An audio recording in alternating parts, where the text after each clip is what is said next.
Hello বন্ধুরা, আজ আমি তোমাদের কাছে নতুন একটা রেসিপি নিয়ে এসেছি। আজ আমি চিড়ে দিয়ে দেখো স্ন্যাক্স তৈরি করব। এই চিড়ে দিয়ে দেখো স্ন্যাক্স করতে আমার কী কী লাগছে দেখো তোমাদেরকে দেখিয়ে দিচ্ছি।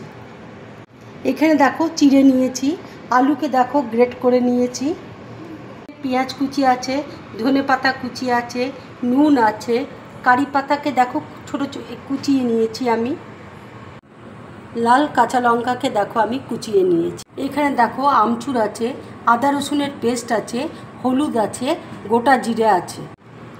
এবার আমি চিড়েকে দেখো ভালো করে ধুয়ে নেব। কড়াই দেখো তেল দিয়েছি, তেল দেখো গরম হয়ে গেছে। এবার আমি গোটা জিরে দিয়ে দিচ্ছি। এবার দেখো পেঁয়াজ কুচি দিচ্ছি। এবার দেখো আদা রসুনের পেস্ট আমি দিয়ে দিচ্ছি।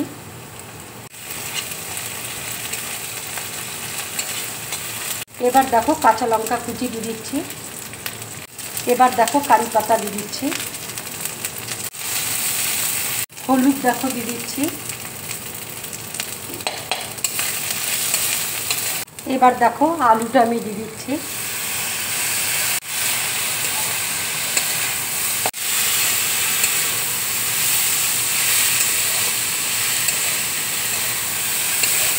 এবার দেখো নুন আমি দিয়ে দিচ্ছি। এবার দেখো আমি চিড়েটাকে ধুয়ে নিয়েছি। এবার আমি চিড়ের মধ্যে অল্প নুন দিয়ে দিচ্ছি, খুব ভালো করে মেখে নেব। এবার আমি অল্প করে দেখো ময়দা দিয়ে দিচ্ছি। চিড়েটা দেখো মাখা হয়ে গেছে। এবার আমি ঢাকা দিয়ে কিছুক্ষণের জন্য রেখে দেবো। আলুটা দেখো ভাজা হয়ে এসছে। এবার আমি আমচুর দেখো দিয়ে দিয়েছি। এবার দেখো ধনেপাতা কুচি দিয়ে দিচ্ছি।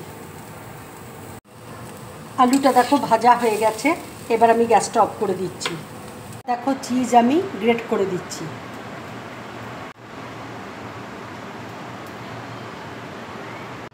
চিজ দেখো গ্রেট করে দিয়েছি। এবার দেখো সব আমি একসাথে মেখে নেব। এবার দেখো হাতের মধ্যে আমি তেল বুলিয়ে নিয়েছি। এবার আমি স্ন্যাক্সগুলো দেখো করে নেব।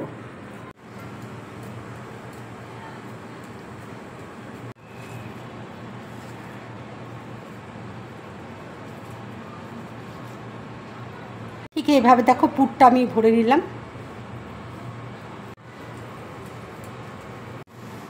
এইভাবে দেখো স্ন্যাক্সটা আমি তৈরি করে নিলাম। এইভাবে ফ্রাই প্যানে দেখো তেল দিয়েছি, তেল গরম হয়ে গেছে। এবার আমি স্ন্যাক্সগুলো দেখো তেলে ভেজে নিচ্ছি। এবার দেখো স্ন্যাক্সগুলো আমি ভেজে নিচ্ছি। ইচ্ছে করলে তোমরা ডুবো তেলে ভাজতে পারো, আমি এখানে কিন্তু শ্যালো ফ্রাই করে নিচ্ছি। দেখো একদিকটা আমি উল্টে দিচ্ছি, একদিকটা দেখো ভাজা হয়ে গেছে। স্ন্যাক্সটা দেখো ভাজা হয়ে গেছে। এবার আমি প্লেটের মধ্যে তুলে নিচ্ছি।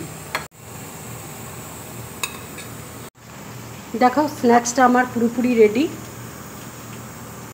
বন্ধুরা, তোমরা এইভাবে স্ন্যাক্স বানিয়ে সকালে ব্রেকফাস্টে খেতে পারো কিংবা বিকেলে চায়ের সাথে খেতে পারো, খুব ভালো লাগবে খেতে।